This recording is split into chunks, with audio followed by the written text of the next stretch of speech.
Bonsoir à tous, bienvenue au plan de match iCoach Hockey Day propulsé par B2B2C, qui est une des compagnies les plus importantes au Québec en termes de fournissage d'Internet. Je me présente, Philippe Roy, propriétaire de Perfoélite, kinésiologue, posturologue et naturopathe. Avec moi, Dominique Ricard. Comment ça va, Dom? Ça va super bien. Toi aussi, ça va bien? Yes, yes. Problème technique, mais ça va. Là, ça va bien. T'avais peut-être trop bu pendant le temps des fêtes. Là. Ça Ça doit être ça, ça doit être ça. doit être ça ton excuse. Notre invité aujourd'hui, super content, mon chum Max Talbot. Comment ça va, Max? Salut les boys, ça va très très bien, vous? Yes. Oui, oui, ça va bien. Joyeuse fête!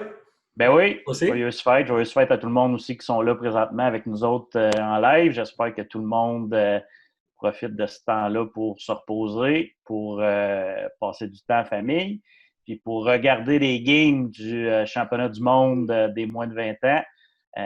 C'est un bon moment pour ça. Là. On le sait, c'est dans le hockey depuis des dizaines d'années. C'est le moment pour regarder du bon hockey junior. Le championnat du monde des moins de 20 ans. Puis c'est d'ailleurs le sujet d'aujourd'hui, un Québécois avec Équipe Canada. Puis c'est pour ça qu'on est chanceux d'avoir Max aujourd'hui en live parce que c'est quelqu'un justement qui l'a vécu, de faire partie d'Équipe Canada au championnat du monde des moins de 20 ans. Fait que merci beaucoup d'être là, Max. Puis qu'on va avoir du temps là, pour décortiquer tout ça, là, ton parcours, puis qu'est-ce que tu as vécu, puis comment tu l'as vécu. Puis en même temps, je le dis tout le temps, le plan de match iCoach Hockey Day, on veut aider les jeunes, on veut aider les parents, on veut aider les entraîneurs. Puis je pense, Max, là, ce que Max va nous partager va aider, là, aider justement tout ce monde-là à comprendre la réalité à l'intérieur de qu'est-ce que c'est pour un Québécois jouer pour l'équipe Canada. Fait qu'avant d'aller dans le vif du sujet avec Max, comme ceux qui sont un petit peu plus habitués d'être avec nous autres, on a toujours un concours. Première étape, pour ceux qui sont là, qui veulent participer au concours, ce qu'on vous demande de faire, c'est de liker le live. Tu likes le live, tu le partages également. C'est deux choses que tu dois faire. Puis un petit peu plus tard, là, dans très peu de temps, on va poser une question que tu vas devoir répondre, que vous allez devoir répondre pour ceux qui veulent participer au concours. Puis la réponse est toujours sur notre page www.icoachhockey.com. Tu scrolles la page, puis en bas, la réponse est toujours là. Fait que tu likes le live, tu le partages, puis tu vas répondre à la question. Puis aujourd'hui, le gagnant va se mériter 50 en bon d'achat chez Hockey Supremacy. OK? Fait que ça, c'est pour aujourd'hui. Mais avant de lancer Max, je vais nommer aussi le gagnant. Là, le 14 décembre, on avait Guillaume Latendresse avec nous. C'était super intéressant. On a eu de très, très bons commentaires. Puis le concours pour le gagnant se méritait un bâton Power Vapor Flylight. Puis là, je tiens à le dire avant de nommer le nom, là, c'est pas moi Moi, qui s'occupe du tirage. c'est moi. C'est mes partners Max Aubu et Dan Bouchard qui s'occupent de faire tirer. Puis ils mettent ça même dans la machine. Là, puis c'est informatisé avec ceux qui ont justement liké, puis partagé, puis répondu, donné la bonne réponse. Puis le gagnant, c'est Émile Ricard. je tenais à le mentionner. Je me sentais mal, je me disais, qu'est-ce qu'on fait? Mais là, à un moment donné, pauvre Yard, il participe, il like depuis le début, il est tout le temps là, il écoute. Ben là, c'est lui qui gagne le bâton. Aïe, aïe, aïe! Fait que, Bon voyage. quand Et le Max gagnant de la semaine prochaine, on peut tout de suite l'annoncer, c'est Jackson Jackson Talbot, Talbot. yes! On dit, tu sais, à un moment donné, nous autres, on dit qu'on est des gens de cœur et on veut créer une grande communauté. Il faut bien partir à quelque part. Wow!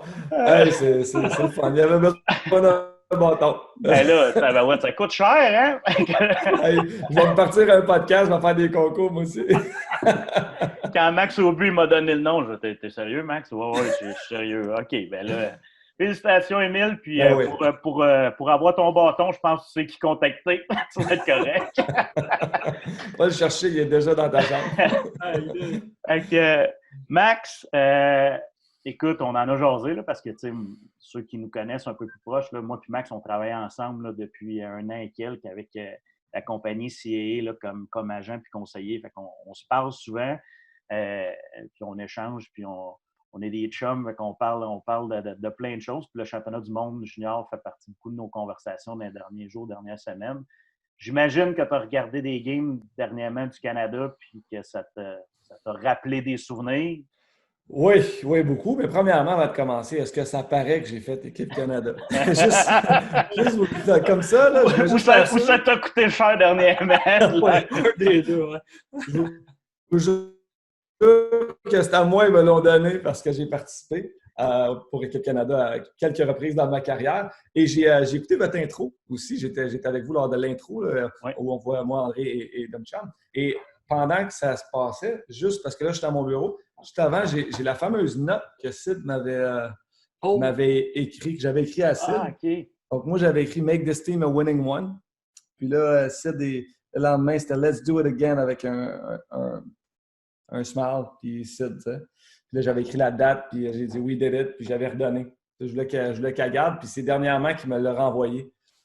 Puis aussi, celle-là, écoute ça, je n'avais pas parlé de celle-là, mais juste avant qu'il parte pour le Golden Goal en 2010, qui a marqué le but gagnant en prolongation contre les Américains, j'avais écrit une autre note parce que c'était devenu coutume. J'avais mis dans son casier, j'avais dit Sid, show the world you are the best in the world. Puis bring it back home, baby. Puis quand il est revenu, il dit Gold, we showed them, buddy. Avec la date, c'est le 28 février. Tu sais. C'est quand même des. On parle, je ne suis pas un collectionneur, je ne suis pas un gars de mémorabilia. Tu sais, j'ai plein de choses un peu dans le cave qui sont encore dans des boîtes. Je n'ai pas pris le temps de sortir parce que c'est quand même cool. Là, j'ai des enfants, je me dis, à un moment donné, il va falloir que je les montre. Mais ces pièces-là, c'est certain que c'est quand même des choses personnelles, mais assez précieuses pour moi. Ah, mais c'est good. C'est le fun que tu me montres ça. De partager ça puis de redonner. Vous ne réalisez pas tout le temps. Là. Je pense, oui, vous le réalisez, mais l'impact que ça peut avoir, de partager ça puis de faire connaître ce que vous avez vécu, c'est ça, redonner puis d'aider les jeunes puis d'aider les familles. Ça, c'est des belles expériences que tu as vécues. C'est le fun que tu nous partages ça, Max. Oui, ben, c'est justement on va parler des World Juniors, je crois, ce soir. Et c'est justement la première fois que j'ai rencontré Sidney Crosby. C'était pendant mon camp. C'était à Halifax. C'était le camp quand j'avais 18 ans. Sid avait 15 ans. Non. Oui, la différence d'âge, oui. Oui. 3 ans. Exact. Oui. Il avait 15 ans, donc il n'était pas encore dans le junior majeur. Puis c'était pendant le camp d'été à Halifax. Puis il l'avait mis dans ma chambre en tant que co-chandreur parce que lui, il n'était pas au camp, il n'avait pas le droit, mais il était toujours en l'entour de l'équipe quand même. Il s'amusait, il plaçait les pucks, des choses comme ça. Il était là, puis il était venu à Halifax, puis il venait de là. Puis il a mis dans ma chambre, donc j'avais passé un peu de temps avec lui, mais je l'avais rencontré avant à Los Angeles pour le camp justement estival de CA. Excellent. Fait que les matchs que tu vois dernièrement, ça te ramène ça un peu ce que tu as vécu? Oui, bien, c'est drôle. Je regardais le match contre l'Allemagne. Puis, j'ai parlé à mon père après, je parlais à ma femme. Puis, j'étais là. Je ne réalise pas que j'ai joué dans cette équipe-là. Parce que là, ça fait quelques années de suite que je regarde les championnats juniors. Puis, je ne réalise pas du tout à quel point que j'ai été chanceux de jouer dans cette équipe-là. C'est vraiment. Tu regardes les joueurs, ma femme, elle connaît ça, mais pas tant que ça. Elle demande, y a-t-il beaucoup de joueurs dans cette équipe-là qui vont jouer dans le national? Et j'ai dit, ben chérie, on salue mon fils, Jackson. Oui. Ah, c'est très cool, le Lego. Jackson, je suis en train de parler. Est-ce que tu peux, s'il te plaît, attendre dehors à côté? Déranges-tu? Hey, c'est vrai qu'il veut le bâton, hein? Au moins, il en a entendu parler qu'il y a un bâton. C'est ça. Il a entendu le bâton du tirage. Mais merci, Jax. Est-ce qu'on a gagné? Non, on n'a pas gagné. C'est le fils à Dominique qui a gagné le concours. Je te souhaite bonne nuit, OK? Allez. OK. Donc je ne réalisais pas à quel point c'était gros. Tu sais, tu t'embarques dans quelque chose, tu joues, tu sais que tu es dans les 20 meilleurs joueurs au Canada, 22 meilleurs joueurs au Canada, mais vraiment de regarder un tournoi comme ça, puis c'est dans les plus beaux souvenirs de ma carrière. C'est gros. Et si je peux comparer un petit peu à ma femme, elle a fait du patin artistique, elle a été championne canadienne. Je le sais, toi, tu es championne canadienne. Tu sais, d'être quand même dans les 20 meilleurs au Canada, je suis extrêmement fier de ça, d'avoir été capable d'accomplir ça.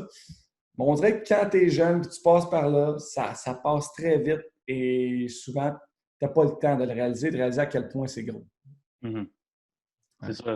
Puis, tu sais, c'est souvent les gars, quand ils arrivent là, puis sont dedans, c'est ça, comme tu dis, ça va super vite. Puis, on le dit, c'est un short-term event, puis il finit, puis ce tournoi-là finit, puis ouais, c'est gros, là, tout ce qui vient de se passer. Là, mais c'est des années plus tard, en revoyant les autres passer, que là, ils se rappellent les différentes étapes. Là.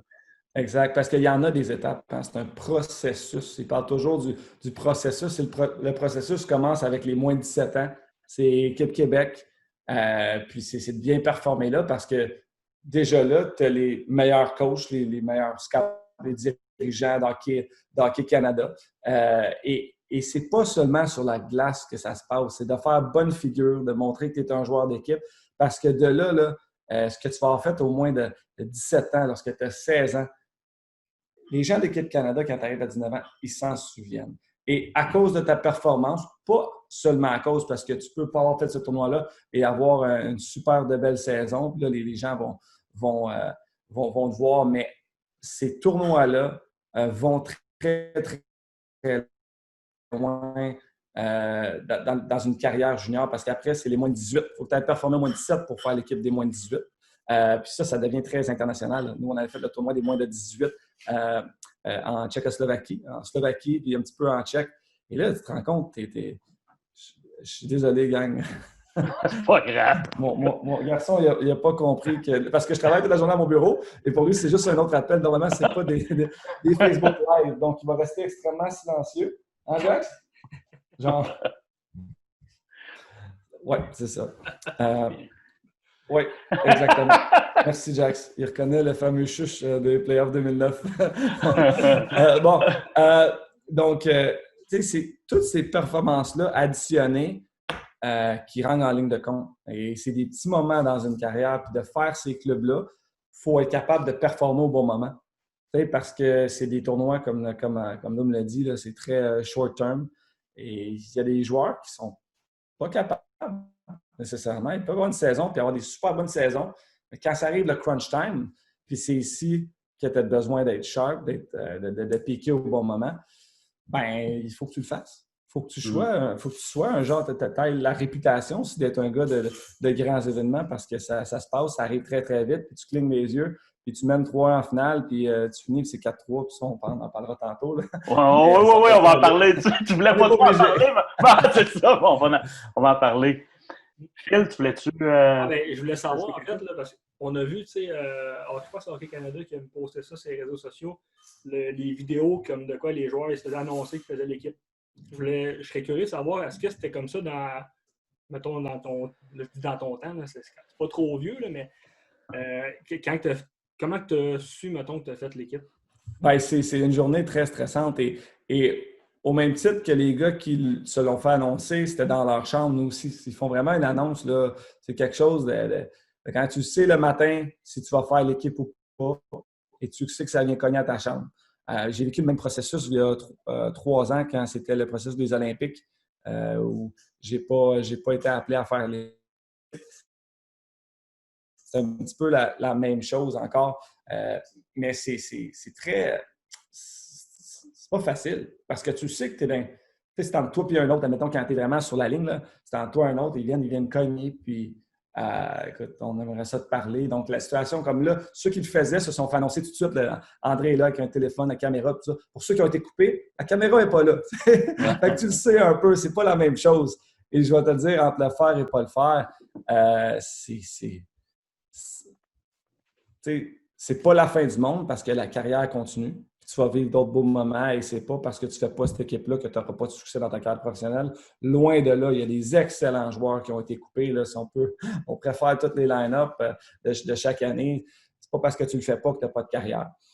Mais le tournoi en tant que tel, peut-être pour donner un exemple comment gros c'est, on parle d'un Bruno Gervais qui a une belle carrière à la nationale, qui a joué 8 ans et au-dessus de 500 matchs, tu lui passes un de ses grosses déceptions dans sa carrière.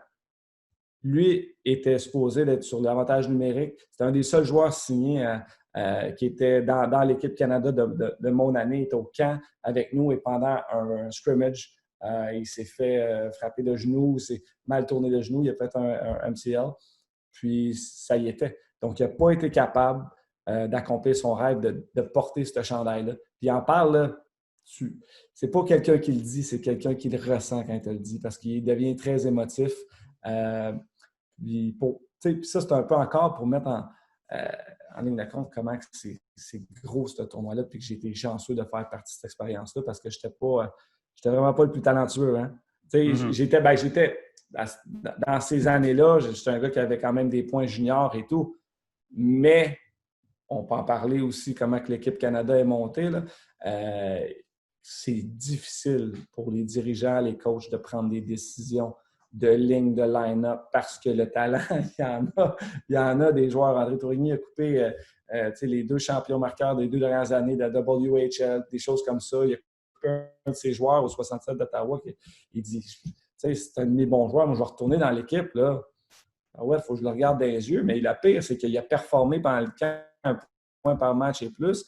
Là, il se sentait mal, mais il ne fait pas dans les alignements qu'on voulait avoir. Alors, désolé, tu es un bon joueur de hockey, mais tu ne peux pas faire l'équipe. André parlait, il y a eu des questions difficiles. Il dit la différence entre le 26 meilleur attaquant et le 12e, côté talent et tout, il n'y en a pas. Il n'y en a pas de différence. Ça arrive juste une question parfois de duo, parfois de gaucher-droitier, de rôle qu'il demande dans son équipe. Tu as un autre joueur qui joue le même rôle que toi, qui est un petit peu plus avancé, qui amène d'autres choses que toi, tu n'amènes pas. C'est une question de détail. Alors, pour ceux qui ont été coupés cette année, c'est pas la fin de la route. Mais prenez l'expérience que vous avez vécue du camp, la déception, et amenez ce rage-là pour le futur. Là. Good. Puis, ça, tu dis, c'est un processus, c'est des détails. Tu sais, toi, ça a commencé, comme tu disais, là, je pense que c'était en 2001, où est-ce que c'est la première fois que tu as été dans un championnat du monde en représentant le Québec. C'était une des premières étapes aussi que tu as été probablement observé par, pas probablement, mais assurément observé par les dirigeants de Hockey Canada, parce que c'est comme ça qu'ils commencent déjà à préparer leur équipe des moins de 18 ans puis des moins de 20 ans. Il y a différentes étapes. Toi, tu as fait les moins de 18 ans, je pense que c'est le tournoi Ivan Linka, c'est ça que tu disais tantôt. Fait que c'était la première fois où est-ce que tu as fait partie d'équipe Canada, c'était avec les moins de 18 ans qui étaient plus des joueurs de ton âge, j'imagine. Exact, oui. C'était tous pas mal les joueurs de 17 ans, il y avait quelques 16 ans. Mais c'est la première expérience. Moi, c'est la première fois ou deuxième fois que je prenais l'avion. Puis là, je m'en allais, tu ne veux pas tout seul. Tu t'en vas en Europe. Première fois en Europe, toute seule. Et là, tu es en Slovaquie, en République tchèque. Là, les deux, on faisait les deux pays. Là, tu manges de la nourriture que tu ne connais pas. Tu es vraiment laissé à toi-même. Donc, c'est des pas de géant d'expérience, de vie personnelle. C'était gros. Puis encore là, moi, j'ai toujours vécu comme j'étais excité, je me fais choisir, tu fais l'équipe. C'est pas quelque chose dans le temps. On enlève là, les réseaux sociaux, on enlève. On lisait le droit de Gatineau et tout. C'était les journalistes qui nous donnaient de l'information. C'était quand même. L'information n'était pas autant accessible que maintenant. Donc, le processus était très différent. Mais de faire cette équipe-là, je me rappelle, dans mon sous-sol, j'ai la photo d'équipe avec la médaille d'or, puis Marc-André Fleury, puis Max Dagnon, puis Pierre-Marc Bouchard. Puis on avait vraiment eu un beau tournoi. On avait remporté la médaille d'or. Donc, ça laisse des traces. Et de gagner ce tournoi-là est important parce que, justement, tu deviens un gagnant avec Équipe Canada. Et ça, les dirigeants s'en rappellent. S'en souviennent. Hockey Canada, c'est vraiment une... C'est rare les gars qui vont arriver de nulle part avec l'équipe Canada, qui vont performer dans leur saison puis qui n'auront pas fait les moins de 17 ans puis les moins de 18 puis qui vont arriver et vont faire l'équipe Canada Junior. Ça arrive, il y en a plein d'exemples, je suis certain. Mais normalement, ils veulent tranquillement te mouler à ça. T'apprendre de Canadian Way, puis la culture, la manière d'arriver à table, d'enlever sa casquette. Il y a des détails importants que tu te dois de faire en étant un membre de l'Équipe Canada. Je pense que c'est bien parce que ce logo-là, je suis très fier de l'avoir porté et d'avoir eu la chance de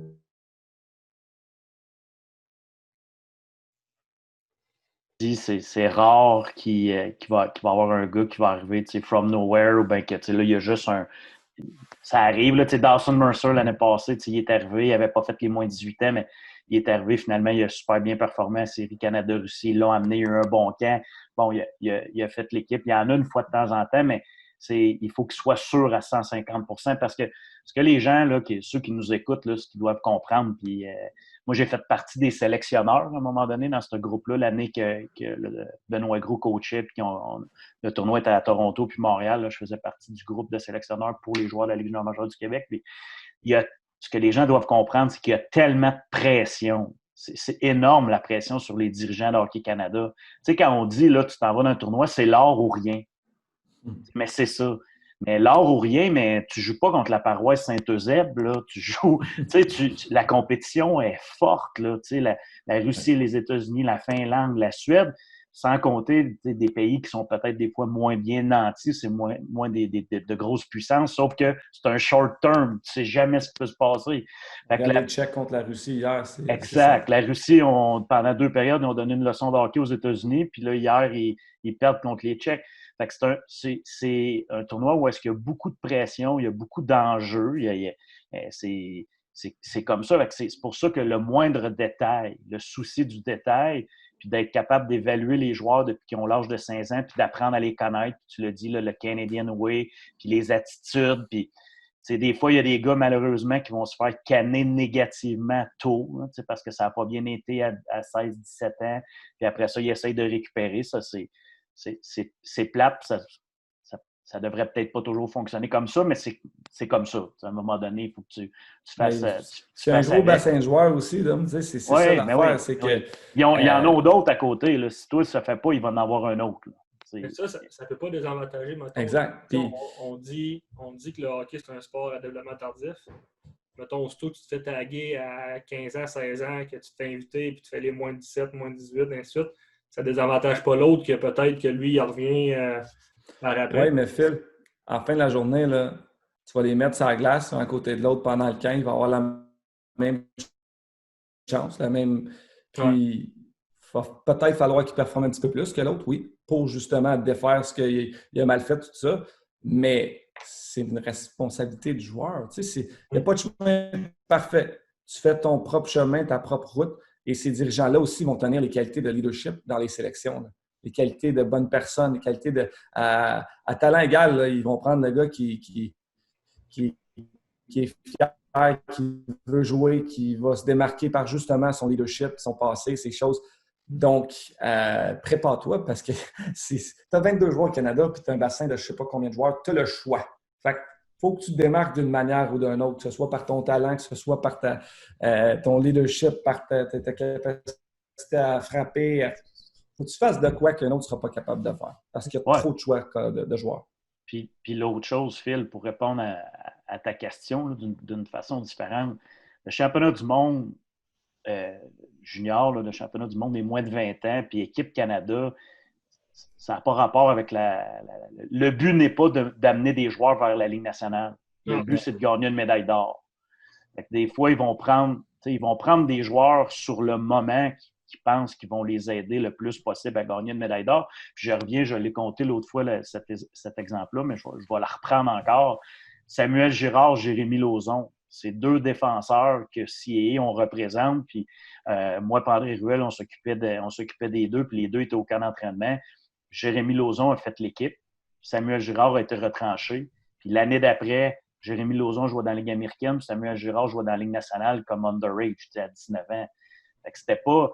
Puis possiblement que dans ce temps-là, c'était Joël Bouchard et Dominique Ducharme, là, qui étaient les 2 des têtes dirigeantes. Probablement qu'ils savaient très bien là, dans leur évaluation que Sam Girard atteindrait la Ligue nationale plus vite que Jérémy Lauzon, puis qu'il aurait probablement une carrière un petit peu plus de star dans la Ligue nationale, mais c'était pas ça le besoin. Il y avait besoin d'un shutdown guy capable de jouer à des avantages numériques, bloquer des shots, c'était pas pour eux autres, c'était pas Sam Girard qui faisait ça. Tu comprends? Fait que c'est pas... Il ne faut pas le voir que c'est un processus sur le développement à long terme du joueur. Oui, ça peut faire partie de son expérience. Parce que, évidemment, Max, probablement que tu as eu ces expériences que tu as vécues là, tu t'en es servi après ça pour ta carrière dans le hockey professionnel. Mais c'est pas ça le thinking d'Équipe Canada. T'sais. Tant mieux là, s'il fait un pro, mais s'il peut m'aider aujourd'hui à gagner il fait partie de mon roster puis il me fait gagner la médaille d'or, c'est l'objectif principal. C'est normal. C'est ça le tournoi.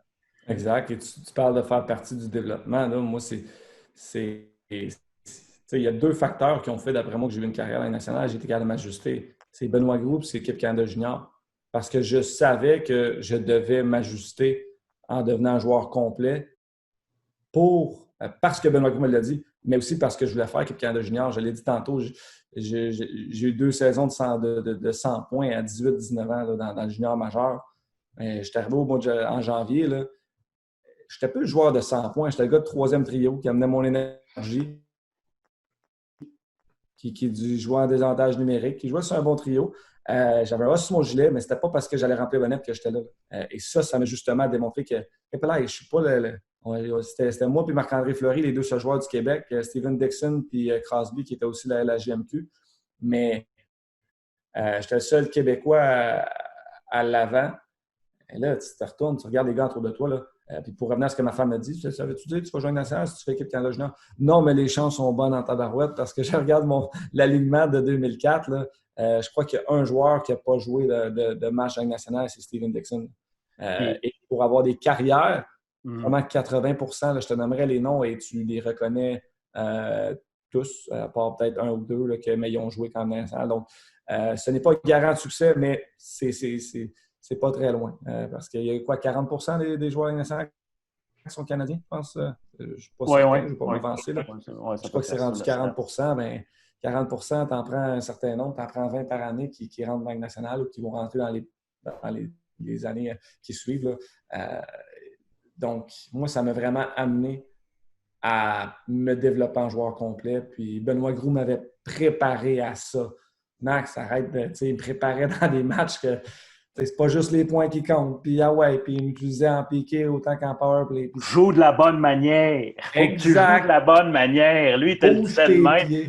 Eux autres, Hockey Canada, ils disent « play the right way ». Mais Ben, il disait « faut que tu joues de la bonne manière ». Il me l'a dit. Il me l'a dit, puis il me l'a montré. Ben oui, exactement. Il me l'a montré, il m'a embarrassé sur des vidéos des fois, même si j'étais son capitaine, puis il voulait faire sûr que ça rentre. Ça a fini par rentrer assez rapidement quand même, parce qu'il y a une super belle relation, puis il n'y a pas eu besoin de me tordre un bras. J'étais assez intelligent pour justement. Le coach te le dit, mais il faut que tu sois assez ouvert et mature pour le prendre puis le faire. Parce que c'est facile quand tu es toujours sur la glace, tricher, puis aller chercher des points, puis ça paraît bien. Mais à la fin de la journée, tu sais que parfois, il y a des matchs, il y en a des scores d'équipe Canada, puis tout ça, puis ton coach, il parle aux dirigeants tout le temps, là, toujours en discussion là, avec des scores nationales, avec des... Tu sais, comment il joue. Est-ce qu'il va être capable d'être un joueur coachable? Pour moi, qui est une des qualités premières d'un joueur de hockey, est-ce qu'il va être capable d'avoir ses oreilles ouvertes, ses yeux ouverts, regarder, écouter et s'ajuster pour faire partie d'une équipe gagnante? Good. Juste avant d'aller plus loin, parce qu'il y en a qui se sont joints à nous en cours de route. Là. Il y en a qui sont là depuis le début, il y en a qui se sont joints à nous. Il y a un concours, comme à chaque podcast, plan de match avec Coach Hockey, il y a un concours. Aujourd'hui, 50 $, on fait tirer un certificat cadeau de 50 $ chez Hockey Supremacy. Pour te donner une chance de le gagner, tu dois liker le live, tu dois le partager, puis tu dois répondre à la question. La réponse, finalement, est sur notre site. Là. Il y en a peut-être qui vont l'avoir tout de suite, là, la réponse, mais sinon, tu peux aller la chercher sur le site www.icoachhockey.com. Tu scrolles la page, la réponse est en bas. Le nom des joueurs, des Québécois qui font partie d'Équipe Canada Junior cette année. On veut le nom des joueurs québécois qui font partie de l'édition d'Équipe Canada 2021 des moins de 20 ans. Fait que t'écris les noms, puis tu n'oublies pas de liker le live puis de le partager.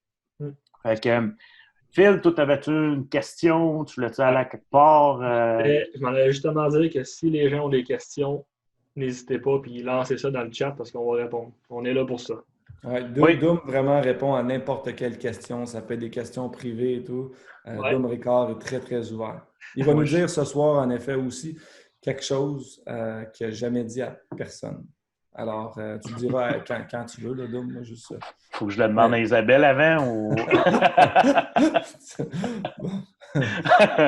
Euh, OK. Toi, t'es un méchant moineau. C'est probablement pour ça aussi que tu as réussi à passer avec Équipe Canada, parce que ah ouais, J'ai ma, joué. ma question, elle s'en va justement québécois avec Équipe Canada. Tu as dit tantôt quand tu es arrivé, ben, tu as parlé de leadership, tu as parlé de team building, tu as parlé de t'adapter, tu as parlé de. Tu es arrivé au moins de 18 ans, puis tu as fait l'équipe, vous êtes en allé en Slovaquie. C'est quoi l'importance de parler anglais Ben, pour écoute, quand tu arrives avec Équipe Canada, dans un environnement comme ça? Pour toi, c'est quoi l'importance de parler anglais? ben, tu me connais, là, on commence on jase à des kids, des jeunes, peu importe dans le développement, je m'en vais à l'aréna avec mon fils, on va jaser un jeune de 13, 14, 15 ans qui est bon, 16 ans, pour s'amuser, pour donner des conseils, peu importe, que ce soit un jeune qui est avec CA, jeune de 15 ans, n'importe quoi, 16 ans, puis tu parles anglais? Ben, pas pire. Get to it. Ouais. Commence à l'apprendre parce que c'est important. C'est très important. Tu vas arriver junior majeur, même midget 3, des choses comme ça. Tu vas côtoyer des gens. Les, les pratiques vont être en anglais. Junior majeur, c'est ça. J'étais en Russie, je ne parlais pas le russe. J'ai tranquillement appris la base de russe pour pouvoir m'adapter, puis pour pouvoir communiquer, pour pouvoir être un bon coéquipier. Parce que, trompez-vous, là, tu t'en vas à un tournoi international, là, moins de 17, tu vas avoir d'autres équipes de d'autres provinces, mais moins de 18, tu arrives avec l'équipe Canada, puis tu veux créer une équipe. Tu ne peux pas être les Québécois d'un bord puis les Anglais de l'autre bord. Tu vas être 2, 3, puis ça ne se fait pas. C'est mal vu. Dans les pratiques, il va falloir que tu écoutes. Il faut que tu parles avec un dirigeant, comment s'améliorer, être coachable, c'est ça. Donc, la langue est extrêmement importante parce que, oui, Équipe Canada et même les équipes juniors majeures vont prendre ça en considération. De quel es-tu? Il peut être gêné, il peut être introverti, mais fais un effort pour aller voir les gars des autres provinces, puis s'asseoir à une table avec les gars des autres provinces. Ça, c'est des qualités de leadership. Des fois, ça ne te tente pas, des fois, c'est dur, mais pour moi, c'est comme enlever sa casquette à table ou d'arriver puis de serrer la main, regarder quelqu'un dans les yeux. It goes a long way. Ça va loin. Donc, c'est très important. Et moi, je ne dirais pas la raison, certainement pas, mais c'est un des facteurs qui a fait que j'ai fait Équipe Canada. Puis, j'avais un sur mon gilet, là. J'étais le seul Québécois à l'avant. C'était pas parce que j'étais meilleur que les autres, je le répète. Là. C'est parce que, justement, je n'étais pas un gars gêné. Et j'allais vers les autres parce que je savais l'importance de créer une équipe et que ce soit dans les camps, dans les choses comme ça. On fait des activités. Team Canada propose et organise des activités de leadership. Implique-toi, fais partie. Il faut que tu montres que ça te tente, même si ça ne te tente pas parce que c'est un gros jeu, c'est de connaître tes coéquipiers, c'est n'importe quoi. Puis moi, je vais toujours m'en rappeler. À ma saison, justement, 18 ans, j'avais été au camp d'été d'Équipe Canada. C'était à Halifax. Donc, moi, j'ai 18 ans. Je me demande qu'est-ce que je fais là. J'étais impressionné de jouer pas parce que tu regardes les joueurs qui étaient dans l'équipe, c'était fort. C'est l'année qu'ils ont perdu, je pense, à Halifax aussi en finale. C'était l'année que Jordan Tootoo frappait tout le monde. C'est ça que je retiens. Là, mais Fleury aussi, avec ses pattes jaunes, il avait été écœurant à 18 ans. Mais le camp de ce tournoi-là, on avait fait une activité de leadership, puis c'était ridicule. C'était genre un karaoké, il fallait faire de quoi, de comique, tout ça. Puis j'avais été un des premiers à y aller. Puis j'avais chanté My Heart Will. Non, c'était la tune. Ouais, c'était ça. C'est la tune du Titanic là, avec Céline Dion. Là. Fort, peux-tu t'attendre au complet? Wherever you are. Non, c'était pas ça. C'était Enrique Iglesias. C'était Enrique Iglesias. I can be a hero, baby. Tu te rappelles-tu? I can Oui, be a baby. C'était écœurant. J'ai fait une performance du tonnerre d'homme, je te le dis, c'était écœurant. J'ai vraiment pas de voix, puis c'est ça. C'était pas mieux que je viens de faire là. Puis, tu sais, j'avais été sans gêne pour le fun. C'était ça le jeu. T'es le premier à y aller. Admettons, tu vas avoir un beau party chez vous, là, puis c'est toi qui fais le party, là, on n'a plus le droit, là, mais c'est toi qui fais le party, puis tu veux que ça soit le fun. Tu veux que ça soit calme, reste calme, pas de problème. Tu veux que ton party punk, que le monde ait du fun, là, ben, sois le premier à sauter toute la vie dans la piscine. Tu sais, montre l'exemple. Puis je savais, moi, que le but de cet exercice-là, c'était justement de dégêner le monde. Ben, j'ai dit, tu y vas pas à moitié. La balle arrive, là. Tu la laisses-tu passer ou tu la frappes pour le fence, là, pour faire un coup de circuit? Je suis comme, ben, hein, on va s'amuser avec ça. Puis, lorsque j'avais fait l'équipe, je me rappelle, un des dirigeants du Canada, il dit, écoute, Max, tu avais fait une impression à ce moment-là. Tu sais, on a terminé l'activité, puis tout le monde retenait juste la performance que j'avais faite. C'était drôle, ça n'avait aucun rapport avec mes aptitudes de joueur de hockey. Mais crime, ils se rappelaient de moi. Puis ça leur est resté en tête. Donc, je ne demande pas à quelqu'un d'introverti de faire ça. C'est pas ça. Mais sors de ta... Parce que c'était pas ma zone de confort faire ça. Je suis sorti de ma zone de confort parce que je comprenais la game. Mais toi, si tu es introverti et ça ne te tente pas, tu es gêné, sors de ta zone de confort pour aller t'asseoir avec un autre. Excuse-moi, ça, c'est facile à faire. Va serrer la main, regarde le gars dans les yeux. Hi, how you doing? My name is... Tu sais, c'est ridicule. Mais les gens, là, il y a toujours quelqu'un qui regarde. Ton coach, même si tu es tout seul sur la glace, tu es dans le vestiaire, tu es dans la douche, tu fais n'importe quoi, il y a des trainers qui passent, il y a quelqu'un. Les trainers parlent au coach. Hein? Et, fait qu'il y a toujours quelqu'un qui regarde. Fait que ça, c'est fait-le avec une belle intention. Fake-le pas, mais c'est en faisant l'habitude que ça va rester en toi. Donc, habitue-toi à ça parce que être un bon coéquipier, je pense que ça va te servir tout au long de ta carrière, puis tout au long de ta vie. Parce qu'il n'y a pas juste le hockey dans la vie. Tu vas arriver sur le marché du travail, puis être un bon coéquipier de travail, même juste une bonne personne. C'est des valeurs de la vie, puis tu es tous bien de travailler tout de suite. Ah, c'est... D'accord. Je me demandais, est-ce que, ben, vous allez répondre les deux, là, j'imagine, mais est-ce que ça fait que justement le niveau anglais, c'est une des barrières qu'il y a peut-être moins de Québécois qui sont peut-être sélectionnés avec l'équipe Canada ou ça. Bon, personnellement, aucunement, là, Dom peut répondre. Là, moi, je crois pas à ça nécessairement, là, parce que quand tu es rendu à 18-19 ans, là, si tu joues dans le junior majeur, normalement, là, si ton anglais n'est pas bon, là, pas qu'est-ce que tu fais, parce que le trois quarts des équipes, sinon toutes les équipes, les pratiques doivent être en anglais maintenant. Là. Alors, je suis rendu à 18-19 ans, si tu ne parles pas anglais, tu joues junior majeur. Donc, c'est pas ça. Les facteurs non plus, c'est pas. On entend des affaires de favoritisme, tout ça. André Tournier, là, c'est un gars comme toi, moi, d'homme. Oui, il aimerait ça.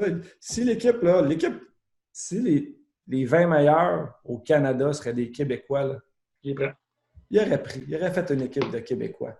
Alors, vas-y, Dom, non, puis, c'est parce que moi, puis Max, tu vas corroborer, là, on travaille pour CIE, là.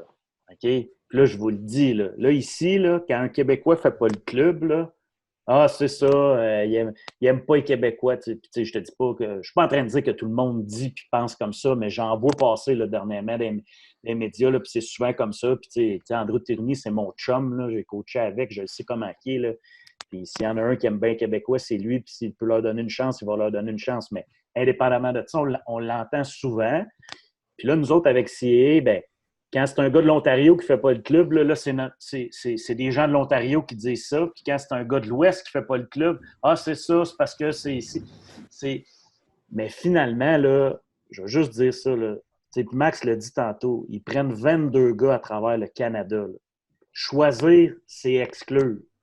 Ils ne peuvent pas prendre tout le monde. Aussitôt qu'ils en choisissent un, ils déplaisent à des dizaines et des dizaines. Fait que c'est pas...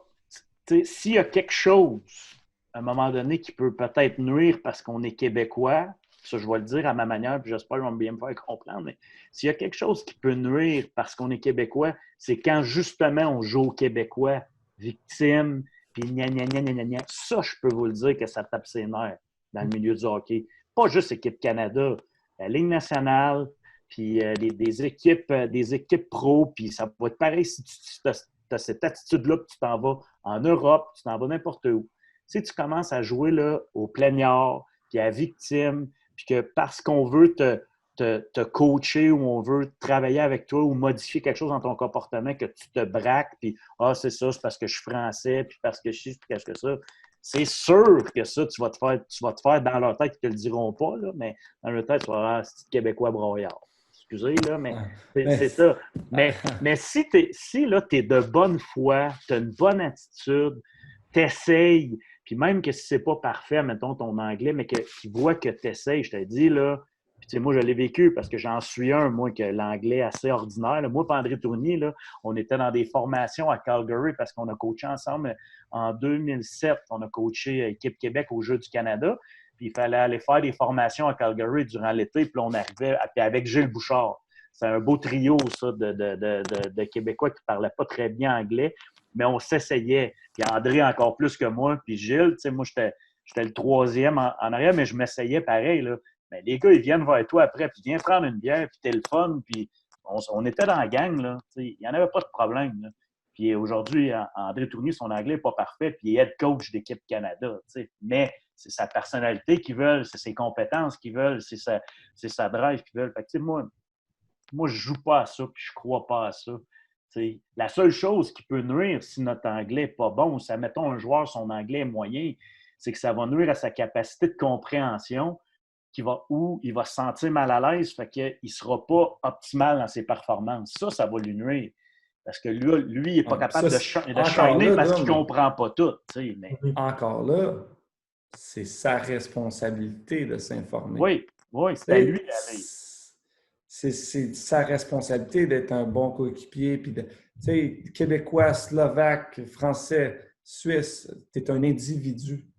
Puis c'est à toi à avoir un bon comportement vers la situation.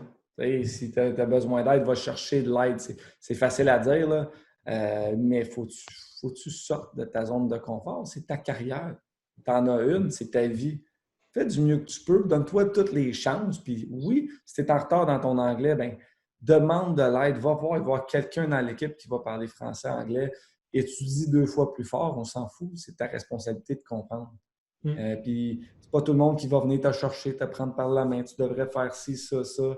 Pas de temps à perdre, là. Justement. Si tu ne comprends pas puis tu ne t'organises pas pour comprendre, il va en prendre un autre.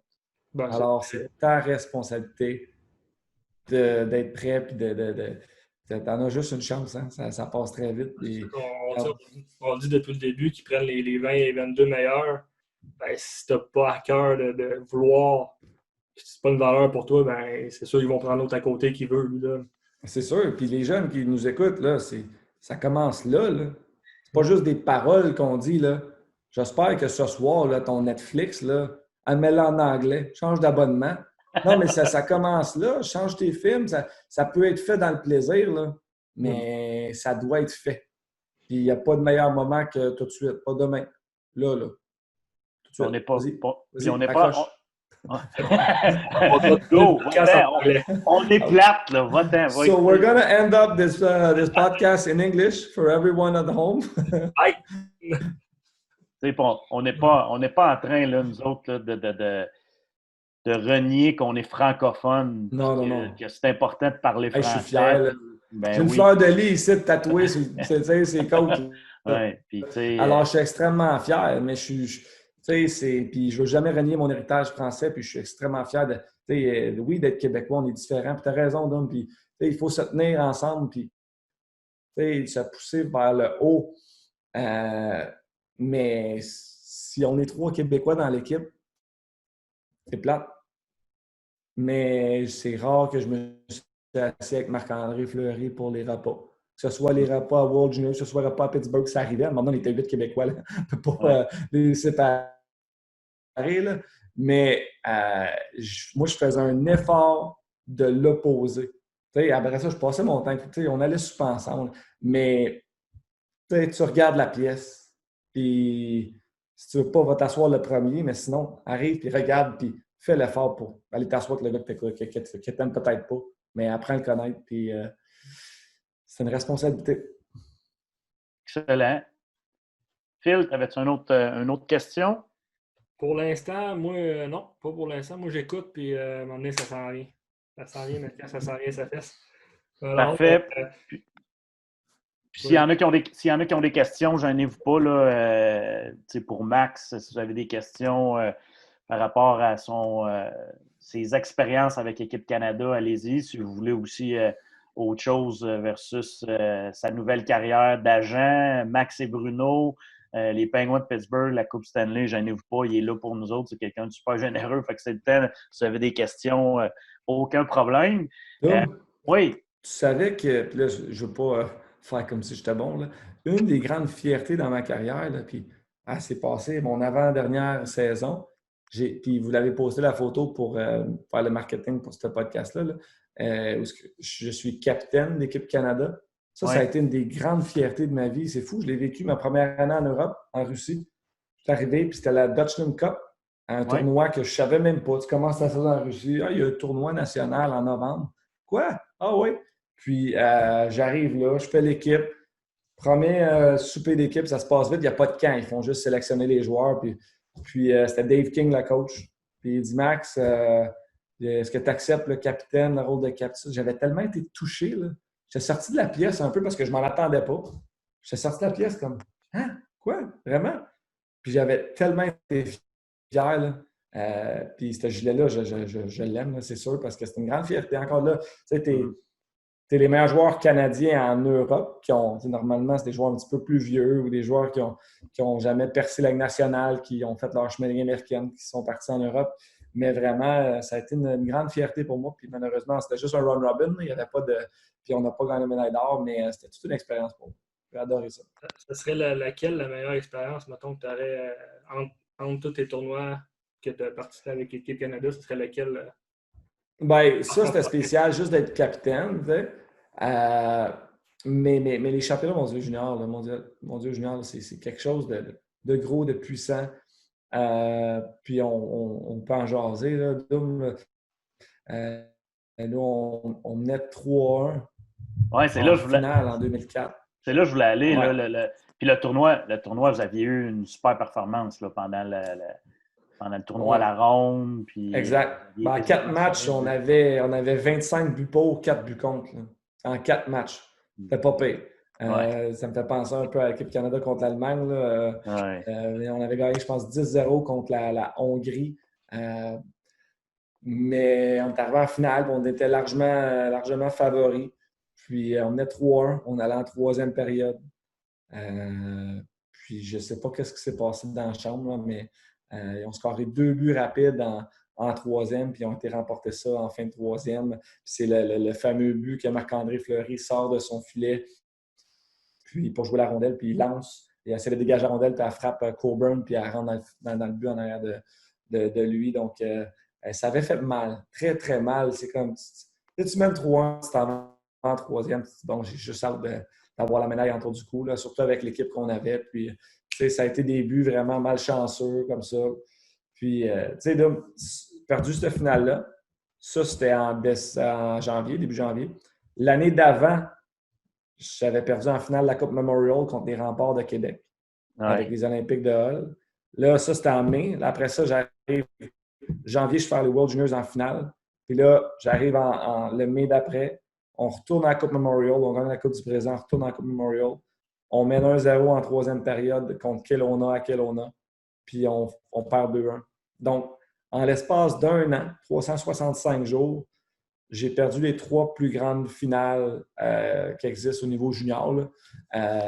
Et ça fait mal. Ça, c'était en 2004. Là, j'arrive en 2008, finale de la Coupe Stanley. Perds la Coupe Stanley.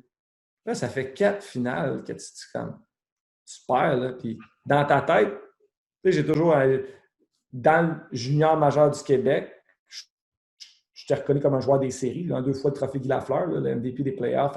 Fait, je me considère quand même un joueur des grandes occasions, mais tu commences à douter des grandes occasions. J'ai encore rien gagné de la Coupe du Président. J'étais très fier, mais là, c'est pas pareil, la finale de l'année. Tu n'es pas gagnant en fin de l'année, tu es perdant. Donc, c'est pour ça qu'en 2009, elle a fait du bien, celle-là. Mais c'est ça. mais tu sais, c'est sûr que ça fait mal, là, tu sais, quand tu arrives là, ça fait vraiment mal. Puis oui, des fois, tu peux te remettre, te remettre en question, mais tu sais, c'est ça aussi de l'apprentissage. Tu sais, il y a sûrement quelque chose à chaque fois que tu es revenu et tu as dit oui, mais il y a telle ou telle affaire, ou tu sais, je sais pas, là, mais Ouais. si je te pose la question aujourd'hui, il y a sûrement de l'apprentissage par rapport à ça qui t'a servi à un moment donné parce que tu sais, c'est des moments forts, c'est des moments importants. Puis, tu sais, Marc-André Fleury, là, lui aussi, il a vécu ça. Quand il a fait, en 2009, là, la Game 7, quand il a fait le save à quelques secondes de la fin, là, mais, tu sais, il l'a fait. Ouais, il l'a fait en maudit. Puis tu regardes là, quand même un gars qui a performé sous pression dans la Ligue nationale, même encore dans les dernières années, tout ça, mais il aurait pu s'écrouler après le championnat du monde parce que c'est des moments tellement forts. Il y en a qui ne se relèvent pas de ça. Il y en a qui vivent des moments forts comme ça négativement et qui ont de la misère à passer par-dessus. Toi, j'imagine que tu en as servi comme expérience. Oui, je m'en ai servi comme expérience. Mais j'avais hâte d'en gagner une vraie. Mais Marc-André, tu sais, il l'a vécu, là, il l'a ressenti. Ça n'a pas été facile. Là. Il y a des vidéos, tu sais, 2018, il avait super bien gaulé. Là. 2018, pardon. 2003. 2003, à Halifax, il avait perdu. Là, 2004, on perd encore en finale. Là, il arrive dans le national. Il avait joué en tant que 19 ans au Stade national. Puis ça avait été. Il avait bien fait, mais il n'y avait pas un gros club. Là.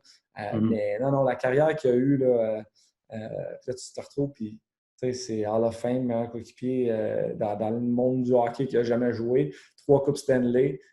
Donc, ça fait partie du chemin, puis tu as raison que ça l'a rendu beaucoup plus fort. Moi, j'ai perdu 3 fois en demi-finale de la Coupe Dodge, je ne m'en remets pas encore. Mais on file, faut que tu sois plus fort que ça mentalement. Moi, j'ai perdu au crib hier contre ma femme, puis je m'en remets pas. Je m'en remets pas. Il y en a un là, sur le live, c'est pas des questions qu'il pose, là, mais il fait des commentaires, puis il fait des commentaires, et il y en a qui ont dit qu'il devrait aller se coucher. Je ne sais pas. Je ne sais pas s'il a pris le même gin que moi là, que je vous ai envoyé. Le temps des fêtes. On le salue. Le temps des fêtes. Salut, il s'appelle Malik. Salut Malik. Je ne sais pas. Salut, Malik, as-tu une question indiscrète pour Dominica? Le moment. Il y a une question, Max. As-tu des regrets d'avoir quitté ta gang de chums des Penguins de Pittsburgh? Crosby, Fleury, Le Temps, tout ça. Ben, c'est une très bonne question. Non, aucunement. Pas aucunement, mais ça a été tellement difficile à faire, mais je ne suis pas un gars qui vit avec des regrets. Ça fait partie de l'expérience, ça fait partie de ma carrière. Je le réitère, ça a été difficile. Tu as 27 ans, tu as joué 6 ans avec les boys, on a bâti cette équipe-là ensemble. Ça a vraiment été là, tranquillement de 20, 21, 22, 23, 24, 25, 26, tu arrives à 27. Tout ça, là, c'est des expériences extraordinaires qu'on a vécues ensemble. Tu arrives à un point, tu es agent libre. Être agent libre, c'est un privilège. Là, j'avais quelques organisations, je savais qui me côtoyaient, pas qui me côtoyaient, mais qui me posaient des questions. Donc, et Pittsburgh n'avait pas la place pour moi nécessairement à ce moment-là. Donc, ça a été vraiment une décision de sécurité long terme. Puis, avec du recul, ça a vraiment fait du bien.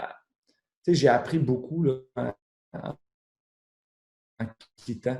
Parce que, bravo à tous ceux qui vont avoir joué toute leur carrière dans l'équipe. La fidélité de ça, c'est très, très fort. Mais moi, je suis content parce que j'ai joué dans 4 équipes, 4 organisations nationales.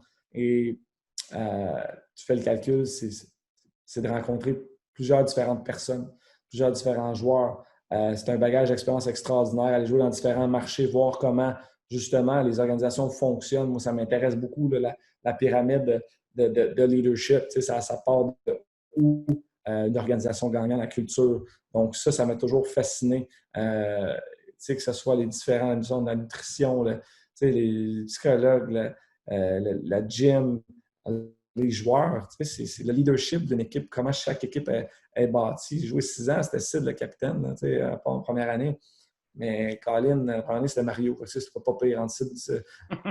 Mario Lemieux, c'est Crosby. C'était des bons leaders. Je m'en vais ailleurs, j'en rencontre de nouveaux leaders. J'ai joué avec Jagger, j'ai joué avec Higgins là. Chara, Bergeron, c'est des choses, là. C'est de toucher à beaucoup de gens qui fait que, OK, lui fait ça comme ça, eux font ça comme ça. Donc, c'est de la richesse d'expérience pour moi. C'est pour ça que je ne le regrette pas. J'ai vécu d'autres beaux moments ailleurs. J'ai vu d'autres villes. J'étais un gars curieux. Donc, que ce soit déménager avec ma famille aussi. Après, aller en Russie, c'est tout ça qui s'accumule et qui fait « Wow, OK, là. Ouais. Ça fait de moi une personne avec justement plus d'expérience, plus outillée à faire face à la vie après l'hockey. Oui, puis juste moi, de la façon que je te vois, je te perçois, puis on apprend de plus en plus à se connaître aussi. Probablement que sur le coup, émotivement, c'était rough, là, c'était plus rough, puis tout ça, mais toi, tu es quelqu'un qui profite des situations pour que ce soit des opportunités pour toi, pour grandir, t'améliorer. Fait que, quand tu es allé dans les autres organisations, tu as pu voir autre chose, prendre du bon, dire non, ça oui. Puis là, c'est là qui fait qu'aujourd'hui, tu es la personne que tu es. On dit souvent qu'on devient le produit des gens qu'on côtoie. Ben, toi, dans les autres organisations, tu es devenu le Max Talbot d'aujourd'hui. Okay. Oui, tu sais, je suis un gars, le verre d'eau toujours à moitié plein, là, c'est très, très cliché. Là.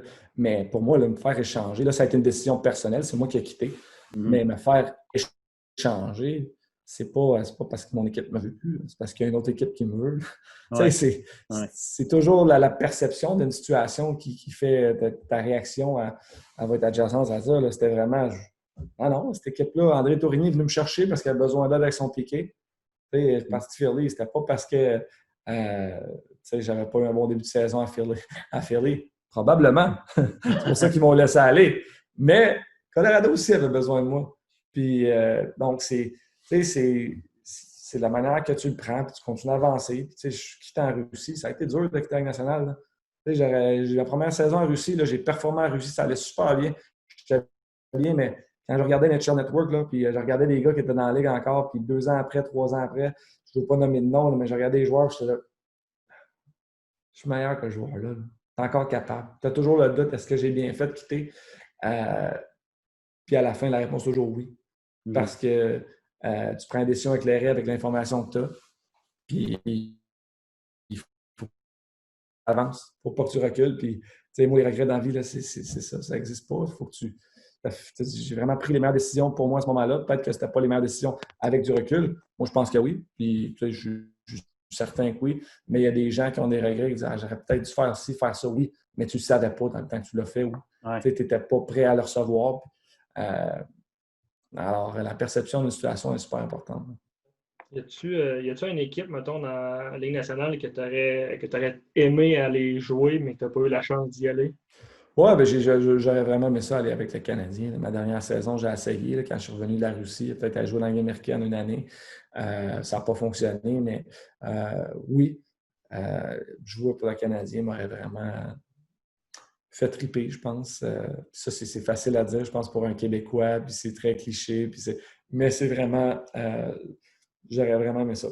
Parce que je suis un gars fier, je suis un gars qui aime ça aussi, la pression. Puis dans mon style de jeu, dans mon rôle, je pense que ça aurait peut-être moins compliqué que un Guillaume Tendresse ou un autre joueur. Je n'aurais pas eu cette pression morale-là de toujours se marquer 2 buts. Ça aurait été plus, pédale, puis fonce. Pédale. Il n'y a pas eu un break quand j'avais été sur la glace, c'est certain. Ça aurait brassé. Good. J'ai deux questions ici. Une question d'Éric Carrier. On voit beaucoup de trick moves au travers des patins depuis le début du championnat mondial. Comme coach, que pensez-vous de cette créativité? Je pense qu'il parle, là, on voit souvent les gars, ils se la passent hier. C'est McMichael qui a essayé. Hier. Ouais, il a essayé ça hier. Puis c'était quand même un moment. 1-0. C'était juste 1-0. Ouais, 1-0, puis il essayait de coucher le pace que Team Canada. Là. Ouais, je te laisse parler, puis je te donne mon opinion après. Je donne le mien après. Tu veux-tu donner la tienne avant? Non, je te laisse aller. C'est toi l'invité. Puis, parfait. C'est toi qui vas avoir raison, anyway. Ben, ça veut pas dire. Ça veut pas dire parce qu'on. D'après moi, on va peut-être une opinion divergente. Là. Rendu là, c'est plus comme en 2005, là, je t'aurais dit, là, c'était un citron, c'était juste pour c'est un hot dog move, là, un peu comme. Maintenant, avec le niveau de skills, d'habileté que les joueurs ont, ce move-là, ils croyaient vraiment que c'était le move qui avait le plus de chances de marquer. Il connaît la situation. Il n'a pas essayé de faire ça pour le show. C'est 1-0, là. Il faut t'en mettre dedans. Mm-hmm. Tu sais, il aurait manqué le net en essayant de lancer en haut de la mythe. Il aurait essayé de faire son meilleur move, back-end entre les jambes. C'était peut-être son meilleur move qui marque le plus quand il joue en pratique. Puis, il ne l'a pas manqué, son move. Là. Le gardien de but a fait un très, très bel arrêt avec le bras. Là. Donc, il savait dans quelle situation il était. Il a fait son meilleur move d'après moi. Je ne connais pas le kid. Là. Si c'était un joueur que j'aimais pas quand je jouais avec puis que je connais, qui est un gars selfish, qui essaie de faire un show, c'est un tata, ça, c'est pas ça là. Mais je fais confiance à l'individu pour dire. Donc, si je suis un coach, je vois ça. Mais je le sais qu'il l'a fait en pratique 12 fois et que ça s'est scoré 11 fois. Je me dis, c'est comme justement manquer le net d'essayer de lancer en haut de la mythe. Là. Ça, c'est mon opinion. Et pour ça, je dis ça, il faut vraiment faire la différence entre maintenant, avec la qualité des habiletés des joueurs qui contrôlent ces moves-là. Tu sais, un Svechnikov, là, qui l'a fait 2 fois dans la même année, là, puis un Shumakov en Russie qui fait son move comme ça, là, comme Sidney Crosby avait fait. Il la met dedans. Puis qu'il fasse ça ou un wraparound qui essaie de la mettre à côté de la pad, ça fonctionne. Il score des buts. Continue à le faire. S'il essaierait chaque game une fois, puis il y aurait un meilleur jeu à faire, il y a un go vert dans le slot, qu'est-ce que tu fais là? C'est mon opinion. Dom, à ton tour. Il n'a pas peur de me détruire. Il n'a pas peur de me zéro, détruire. Je suis capable de le prendre. Non, je vais dire la même affaire que toi, mais avec mes mots de coach. Là. Puis il y a des coachs qui écoutent présentement. Puis, je donne mon opinion. Coacher, là, c'est ton joueur, tu dois coacher ses intentions puis son efficacité. Puis ça, c'est pas qu'est-ce que tu aimes comme coach ou que tu n'aimes pas comme move. Il y a 10 ans, 15 ans, 20 ans, c'est sûr qu'on coachait plus. Tu vas jouer comme moi je te dis de jouer. On n'est plus là. Aujourd'hui, un bon coach va coacher les intentions puis l'efficacité. Ceci étant dit, ces intentions, là, hier, admettons, où il y a un Suédois aussi qui a scoré un grand 6 pieds 8, là, je ne suis pas capable de Soderblom, là, je pense, quelque chose comme ça. C'est un gars qui est drafté à Détroit. Il est 6 pieds 8, un attaquant numéro 25, puis il était net front, puis sur un power play, il l'a reçu, puis il se l'est passé entre les jambes, puis il l'a envoyé du côté opposé dans le top net, il a scoré. L'important, c'est est-ce que ton joueur avait des intentions de faire de son mieux pour compter un but. Si à la base, c'est ça, c'est pas de donner un show. Si ses intentions sont de donner un show puis de penser à lui, c'est des intentions selfish, là, ça ne fonctionne pas. Mais si ses intentions, puis hier, je pense que c'était ça, ses intentions, puis lui, il a décidé d'utiliser un move qu'il est habile avec parce qu'il a jugé que c'était ça dans son coffre d'outils pour compter un but. Puis oui, je suis d'accord avec toi, tu sais. Après ça, moi aussi, je l'ai regardé au ralenti. OK, il aurait peut-être pu continuer à aller back-end puis la shelfer, mais il a quand même fait bouger le gardien, puis le gardien a fallu qu'il réagisse. Fait que c'est, tu sais, là-dedans, là, la créativité des jeunes, il faut leur laisser la place quand leurs intentions sont dans le but d'utiliser cette créativité-là pour l'équipe, puis qu'à quelque part, ils ont une efficacité intéressante, là, un pourcentage d'efficacité intéressant. Si le joueur il utilise sa créativité pour se satisfaire lui, puis il se fout de l'équipe, ça ne fonctionne pas. Puis s'il utilise sa créativité, puis qu'il y a un faible pourcentage de réussite, ça ne fonctionne pas non plus. À un moment donné, il faut que tu te dises, regarde, là, on va essayer autre chose, là, ça ne marche pas. Mais quand des moves créatifs, tu sais, ils ont assez d'habileté, les joueurs, puis ils ont des intentions. Regarde, je veux faire ce move-là parce que je veux faire gagner mon équipe, puis je sais que je suis capable de réussir à un haut niveau. Let's go! Tu sais, c'est encore bien plus le fun. La game est encore plus fun. Fait que c'est ça ma réponse. Puis hier, parce que moi aussi, là, sur le coup, honnêtement, je suis très honnête.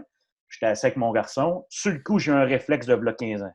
J'ai fait, ah oui, je suis d'accord. Voyons, c'est 1-0. Là, tu fais ça. 1-0, là, puis là, honnêtement, le Canada, il n'avait jusque-là. Là, puis, fait que Mais après, quand j'ai regardé, je dis non, tu vois très bien qu'il est en contrôle de ce qui se fait. Puis, Qu'est-ce qu'André a fait? Qu'est-ce qu'André a dit, tu penses?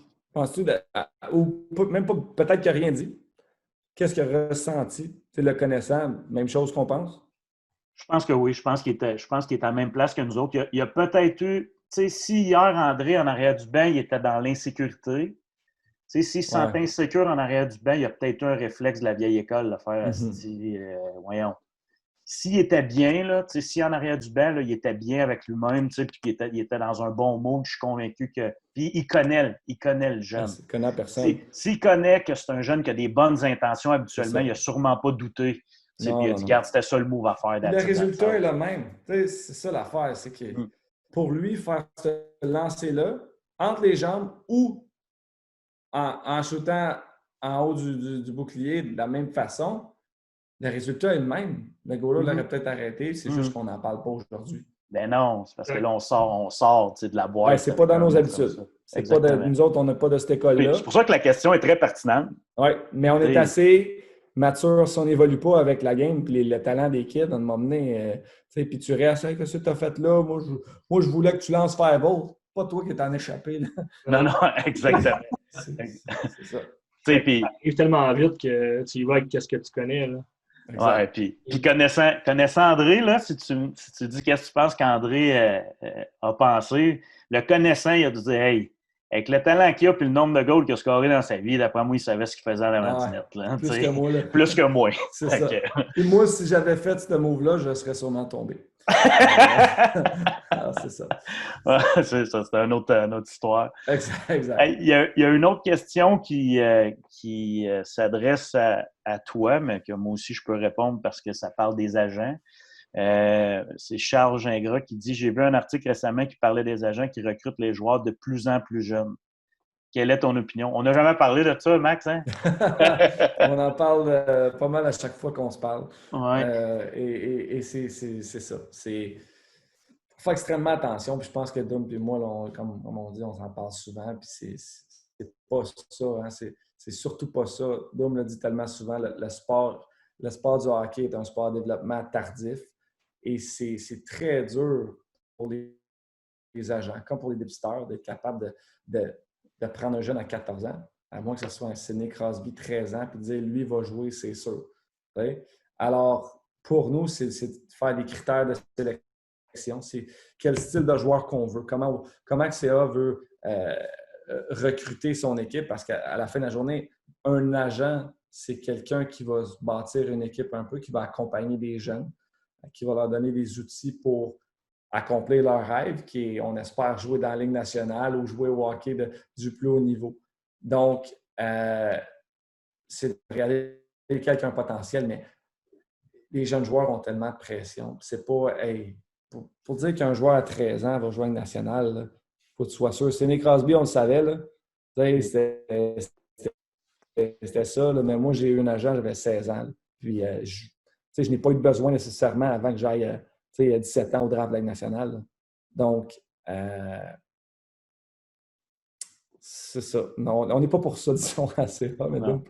Mais tu sais, nous, on n'est pas pour ça parce que, comme Max vient de le dire, il y a tellement de critères qui ne sont pas encore entrés en ligne de compte pour vraiment définir si le jeune va faire un joueur de hockey professionnel. Tu sais, la poussée de croissance, la maturité physique et la maturité psychologique ce sont deux critères extrêmement importants pour la suite des choses. Pour l'étape après ça, à 16 ans, à 17 ans, puis après ça, l'étape à 19-20, puis l'étape à 24-25. Tu sais, le chemin est long, mais là, présentement, le repêchage de la Ligue nationale, étant donné qu'il est tôt, l'élitisme mondial, puis là, on parle aujourd'hui d'Équipe Canada. Équipe Canada est rendue avec fait partie de compétitions, les Youth Olympic Games là, pour les moins de 16 ans. Fait il y a de plus en plus de sélections hâtives. Les programmes nationaux, les programmes provinciaux, les programmes nationaux, le repêchage de la Ligue junior majeure du Québec, le repêchage du hockey professionnel.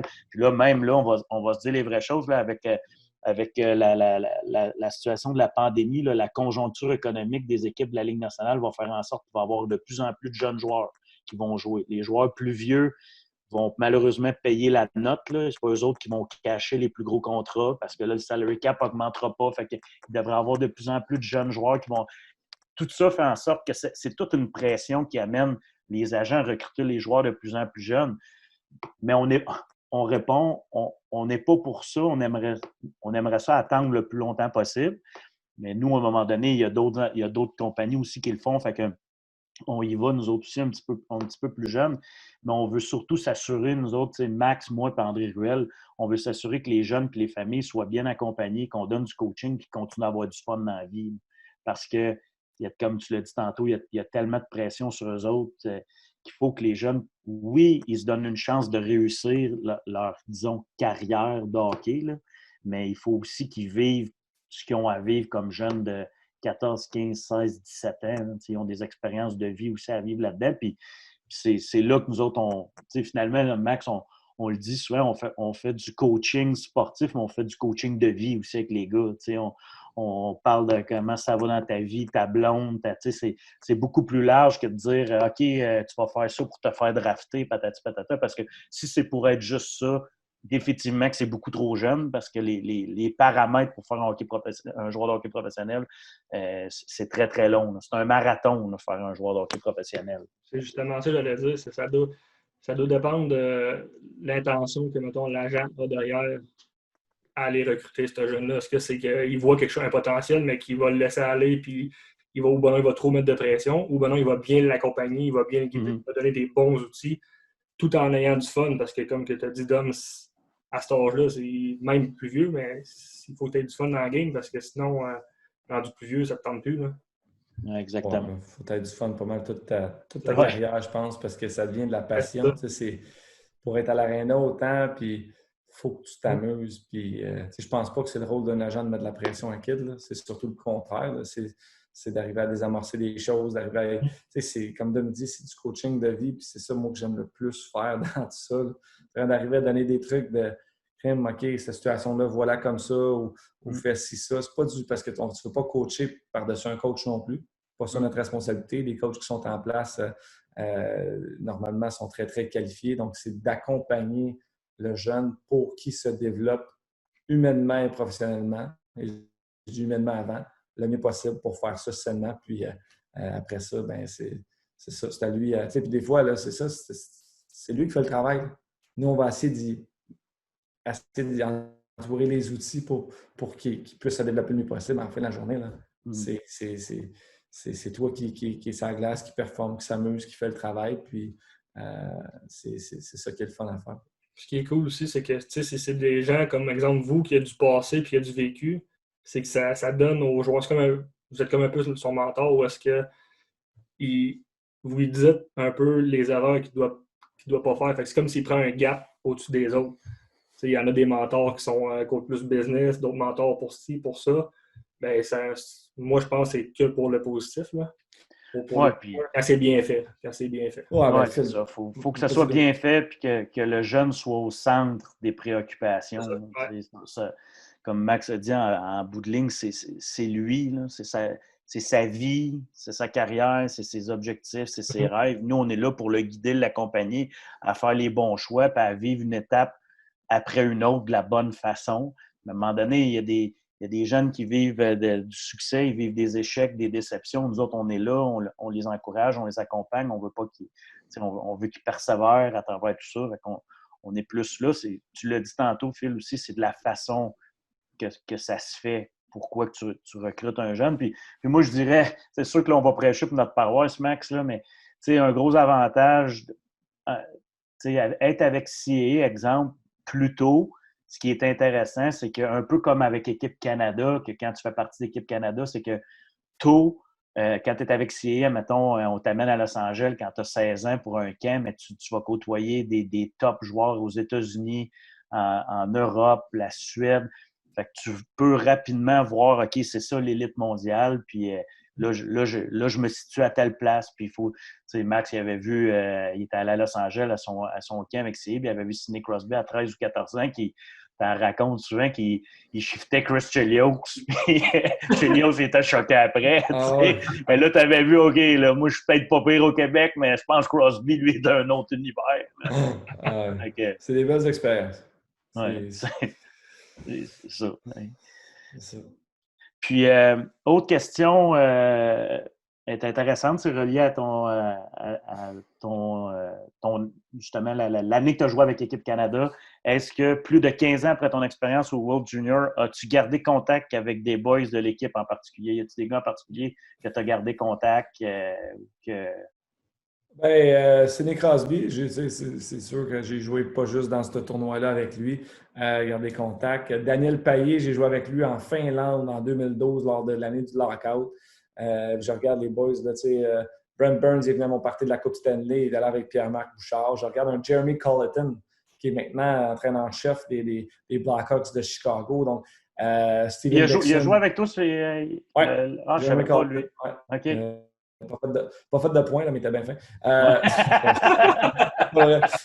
Mais tous les joueurs de la formation, tu te rappelles, Anthony Stewart, qu'on voit maintenant à Hockey Night in Canada, qui travaille pour Sportsnet, c'est un gars avec qui j'ai joué, puis tu as des histoires après le match. Donc, c'est ça l'avantage aussi d'avoir joué pour plusieurs organisations, mais aussi d'avoir joué un tournoi comme ça. Et, tu te retrouves à une mise au jeu à côté de Jeff Carter, Ryan Getzlav, je sais pas, Mike Richards, Dion Phaneuf. C'est des anciens coéquipiers que tu as fait un tournoi avec, tu as porté la feuille d'érable. Ça te lie un petit peu d'amitié avec ces gars-là, puis tu arrives et tu vas jouer un match contre eux autres. Tu t'en rappelles de ça. Ça ne veut pas dire que j'avais pas le goût de me battre contre Dion Phaneuf à chaque fois que je jouais contre lui, là. Mais quand même, tu as joué avec lui, tu as participé.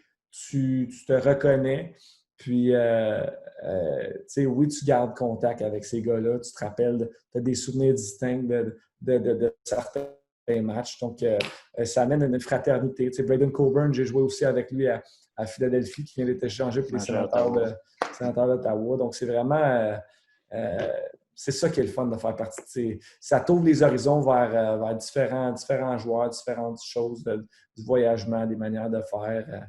Donc, tu te donnes des gilets et tout, c'est cool. Moi, je suis vendu. Les gilets, je suis vendu. Mais pour vrai, là, c'est une des affaires cool de faire ces tournois-là. Même juste participer admettons, un camp, quelque chose comme ça. T'en donnes-tu du stock? Hey, le goodie bag, là, je te le dis, c'est écœurant. Ça n'a pas de bon sens. Tout ça, là, puis tu sais, sérieusement, je porte, ça, c'était le Dutchland Cup, là, c'était plus le tournoi de là, 2 ans, là, en 3 ans aussi, mais quand même, tu ouvres ton sac, tu es tellement excité. C'est comme Noël, les casquettes, les affaires, les parents. Tu sais, on n'en a pas parlé, mais j'avais aussi amené mes parents en Finlande. Oui, c'est important, ça. Ça rallie les familles. On voit les familles maintenant à la télé parce qu'ils ne sont pas dans les estrades, parce que c'est un événement très familial. Et moi, c'était un petit peu l'accomplissement d'écoute. Je voulais remercier mes parents. J'avais déjà été repêché national, mais on dirait que l'équipe Canada Junior, je n'avais pas encore signé de contrat professionnel. Ça coûtait, je pense, c'était 6 000 $ pour emmener les parents. J'avais emprunté de l'argent à Pat Brisson pour avoir la chance d'amener mes parents en Finlande avec moi. Mais je faisais 35$ par semaine, là. J'étais junior majeur. Puis j'avais emprunté de l'argent. À 19 ans, tu étais rendu à 60, Max. Non, pas dans le temps. C'était pas 60. Oui. Tu étais rendu à 60. Mais là, tout, c'est parce que Ben, il t'en gardait parce que tu avais toujours des fines. C'était juste 35 parce que c'est ça. Non, je l'ai dépensé au Summer avec Bob Sennett. Ah ouais, c'est ça. Ouais, c'est ça. Mais ouais, fait que tu sais, puis d'avoir amené mes parents là, puis eux, c'était la première fois qu'ils allaient en Europe aussi. De les amener à Helsinki, on a célébré le Nouvel An là-bas, donc c'est extrêmement rassembleur là, comme tournoi. C'est des souvenirs, là, justement, au Nouvel An, on approche le Nouvel An. Tu sais, les feux d'artifice partout dans la ville, on a vécu une super belle expérience de famille, puis je suis très, très fier d'avoir fait quand même ce move-là qui était gros pour moi à cet âge-là. C'est un souvenir que je retiens. C'est cool d'avoir la chance de vivre ça avec ma famille. Good. Hey, mais écoute, on va conclure là-dessus. C'était la meilleure façon de finir ce podcast-là. C'est super apprécié. J'espère que ceux qui étaient là ont retenu. Moi, j'en ai retenu bien des des choses importantes. Tu es un Québécois, tu veux faire partie d'équipe Canada, tu as des choses à faire, il faut que tu fonces, il faut que tu améliores ton anglais, il faut que tu te fasses confiance, il faut que tu te moules aux autres, il faut que tu acceptes ton rôle. C'est des étapes, puis tu vis des expériences extraordinaires quand tu t'investis comme ça.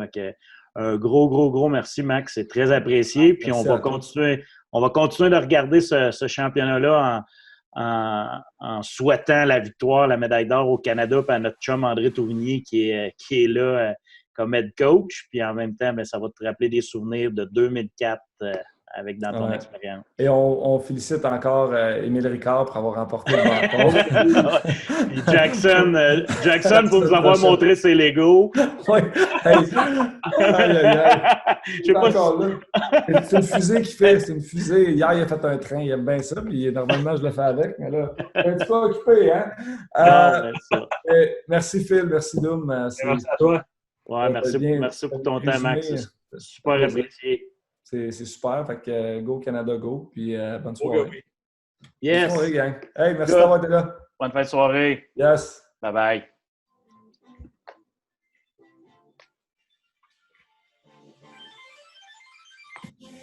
C'est que quand tu regardes le hockey, tu as un côté physique. Tu as une patte.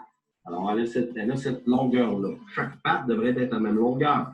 C'est quoi les pourcentages vraiment d'importance du côté physique? Côté technique, tactique, puis mental, émotionnel. C'est pas compliqué. C'est que ça devrait être 25% chaque. À lire des indices sur la glace qui faisaient en sorte qu'il était capable d'anticiper. L'anticipation, c'est ça fait sens. Puis t'anticipes comment, à partir de quelle information, ton hockey sun, tu peux l'apprendre dans le hockey de rue. La persévérance à long terme va combler tellement de lacunes. Ton processus, il y a différentes étapes que je veux voir avec vous. C'est vraiment là que tout se passe. C'est ton processus qui va faire. C'est ta marche. C'est comment tu vas progresser vers ton objectif qui va faire que tu vas pouvoir l'atteindre. Écoute, il ne sortait pas de la glace tant qu'il n'avait pas réussi. Moi, je me rappelle, tu sais, les skills de Sydney. Tu n'étais pas capable de faire un top corner. Là, on avait la journée de congé. Il avait trouvé, c'était où que le gars de Zamboni vivait. Il était allé voir le gars de Zamboni, il a demandé d'ouvrir la patinoire pour marquer sa glace en trois. C'est ça la différence. C'est que la persévérance que tu ajoutes. C'est sûr que toutes les pattes sont reliées.